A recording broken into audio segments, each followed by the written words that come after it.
Welcome to Gender, a Wider Lens exclusive content. If you're a free listener, what you're about to hear is a preview of a bonus episode for our paid Substack subscribers. If you'd like to hear the rest, go to widerlenspod.com and sign up for any of our paid membership options. And to all of our premium and founding member subscribers, thank you for the support. And here's the bonus conversation. So we're back here with Heather Hying, and in our full episode, we kind of ended on the Phil Illy question, and it is really tricky to figure out how to navigate that situation, as Stella pointed out, and as you both pointed out. And you talked about this experience where you were in the Amazon with a group of students, and you reluctantly had to tell a young woman that was part of your group to put on more clothes because all of the local men were staring at her. And I just think that's really interesting too, because you are also woman to woman. So there is a kind of connection and camaraderie. So it's even trickier if, as a woman, you would like to tell a male not to be wearing something in public. So I just wanted to throw that aspect into it's very tricky. I wanted to ask you a question about parenting, because I've read a couple of articles. I haven't done much research about this, of course, but I've read a few articles about the way hunter-gatherer parents operate in the context of their children. And I've thought a lot about the way a certain demographic of liberal, educated, very empathic American parent seems to believe that it's her job, it's often the mom, to be a full-time entertainer, be the court jester, be a full-time teacher, and to constantly be enriching her child and also therapizing her child. And when I come from a culture of Egyptians, and we have our own kind of over-parenting tendencies, but there is definitely not that sense that every single thing that a child does has to be somehow engaged with by the parent. So what can we learn about parenting from maybe studying primates or other cultures, more hunter-gatherer cultures? What do you think of this tendency for American moms to try and be a teacher and a therapist and all these things? Yeah, I think it's nuts. I don't know how any mom stays sane doing that. And sometimes it's misplaced, displaced desire to be important in other ways by the moms. But so there's this great book called The Anthropology of Childhood, which is an overview of it's the author is an anthropologist who went through everything he could find in the ethnographic literature on how cultures parent, how cultures parent, and specifically how children live. And it's tough because just like until there were female anthropologists in the field, it was very hard to understand what the female experience was, because indigenous cultures aren't likely to let men into women's spaces, rando white anthropologist men into women's spaces. Once there were female anthropologists were more likely to get in, but adults are less likely to be let into, children's spaces in indigenous cultures. So there's not a ton in the anthropological literature. But there is some, and the subtitle of this book is, if I remember correctly, Cherubs, Chattel, and Changelings. Yes. So he splits the groupings into three kinds of categories of how cultures treat their children. And he's not just looking at hunter-gatherers, he's also looking at agriculturalist and industrialist cultures like ours, post-industrial cultures. And so cherubs, precious little babies who, never have to do any work. And of course, that's where we fall. And we're the far end of this, as you've just described us, Sasha.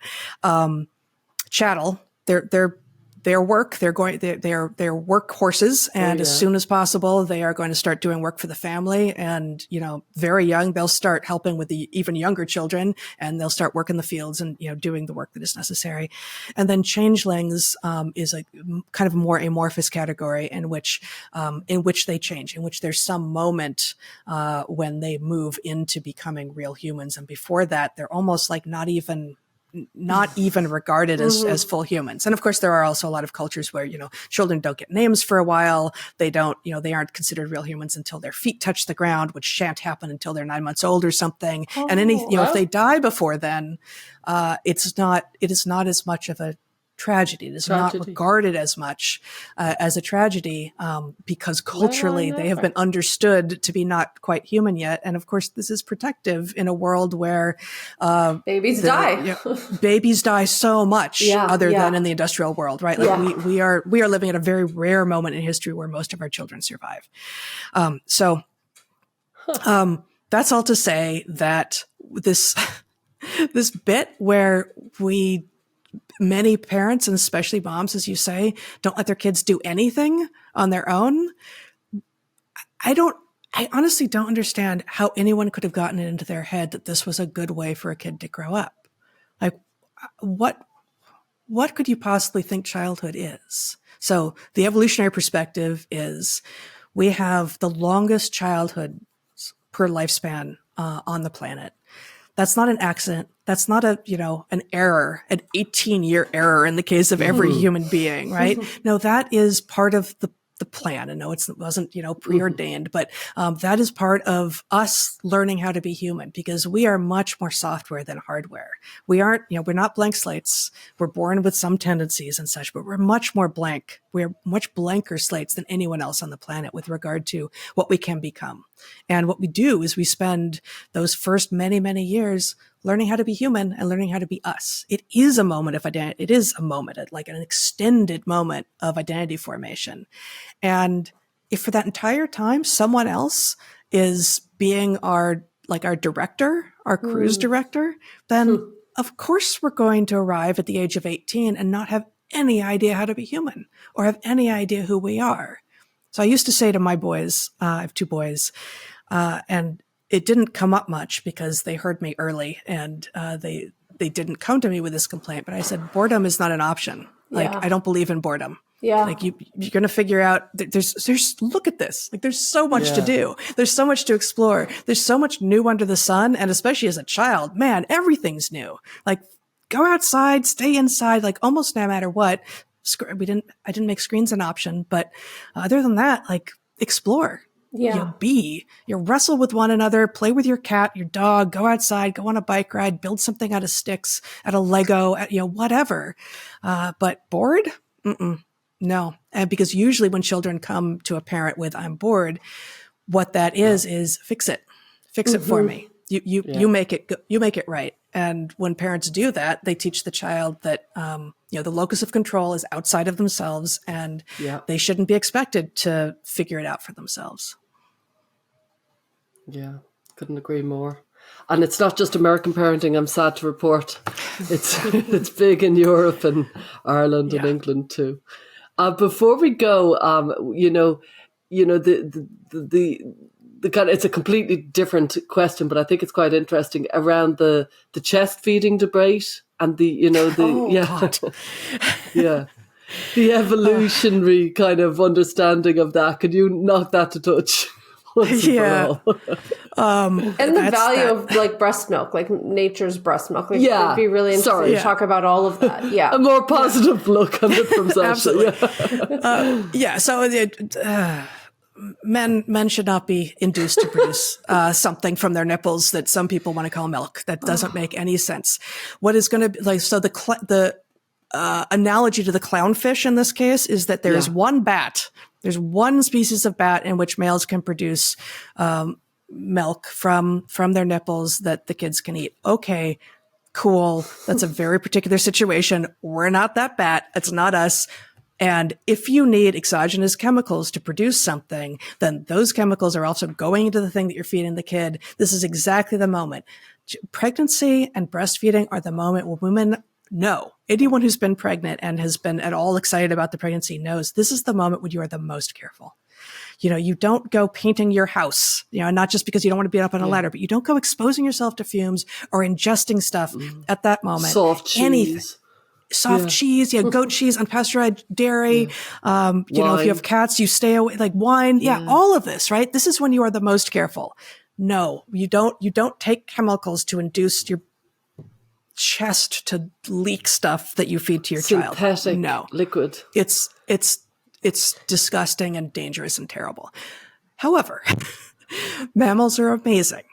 All of us mammals, 5,000 plus species, produce milk. Obviously, it's our eponymous trait. There are a lot of traits for which diagnose mammals, but mammalia refers to mammary glands, right? Mm-hmm. And yet there are some mammals that don't even have nipples. So I'll start way back. We got 3 broad groups of mammals: us, the placentals, the so-called the true mammals, although we're all mammals, which is apes and cats and dogs and horses and everything. Yeah, one of these naming things, the true mammals. And then we have the metatherians, the middle mammals, the marsupials, what you're familiar with from South America, the opossums, but of course, especially Australia, kangaroos and wallabies and such. Oh, yeah. And then there are a tiny number of species that are basal within Mammalia that are the most ancient, we think, which are the echidnas and the duckbill platypus. Oh, that was my favorite animal as a kid. I was obsessed with the platypus. So the duckbill platypus and the echidnas are total weirdos. They actually have, the marsupials and the placentals have, as we know, one set of sex chromosomes. XX is female, XY is male.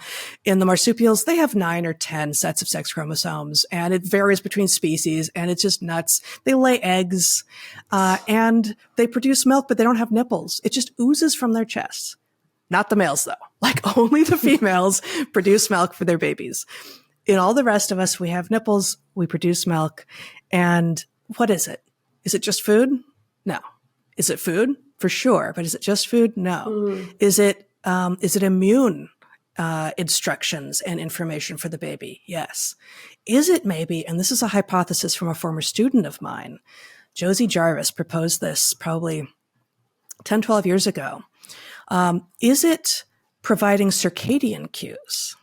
Is it because our melatonin is also present in breast milk? Is the breast milk itself providing cues to baby as to whether or not it's wake up time or sleep time? Wow.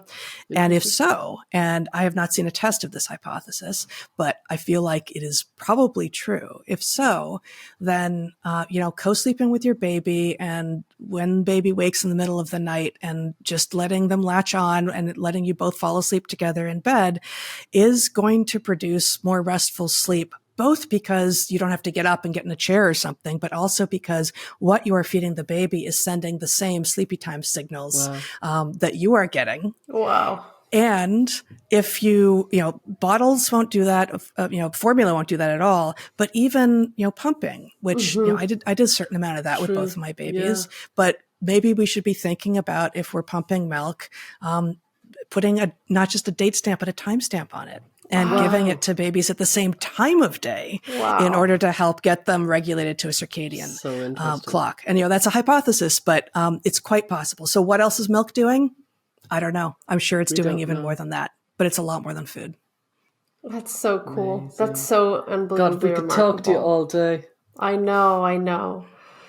Well, it's been a wide-ranging and wonderful conversation. We're really grateful for your time. We're grateful to really finally have gotten you on. And if you're up for it, I'm sure we'd love to do it again in the future. That would be wonderful. Yeah. There's so much, because there's all the, the evolution of the child to the adult to the teenage years. And as a teaser, all of that. We didn't get to ask you about weaponizing female empathy and toxic femininity, which is a huge thing that we've been dying to discuss. And so maybe next time, if you come back on, we'll chat about that. We'll nab you again. Okay. Yeah. That was amazing. All right, Heather. Thank you so much for your time. Thank you both. It was a total pleasure. Good. Thank you for being a premium subscriber to our listener community. Your financial support means a lot to us. For additional ways to support the show, please visit our Substack at widerlenspod.com and click on Support the Show. Our discussions are for educational purposes and are not intended as a substitute for mental health services. Thanks for listening.